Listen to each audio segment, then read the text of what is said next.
ಬಾಲಿವುಡ್ನ ಸ್ಟಾರ್ ಯುವ ನಟಿ ಜಾನ್ವಿ ಕಪೂರ್ ಕುಡಿತದ ಚಟದ ಬಗ್ಗೆ ಬಹಿರಂಗವಾಗಿ ಮಾತನಾಡಿದ್ದಾರೆ.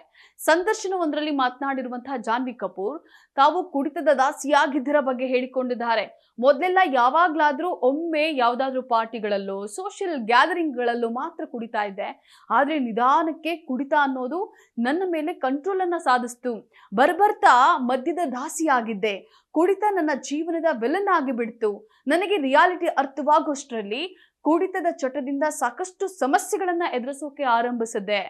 ಆದರೆ ನಿಧಾನಕ್ಕೆ ನಾನು ಅದರಿಂದ ಹೊರಗೆ ಬಂದೆ. ಈಗ ಮದ್ಯದ ಸಣ್ಣ ವಾಸನೆಯು ಕೂಡ ಸಹಿಸಲಾರದಂತೆ ಆಗಿದ್ದೀನಿ.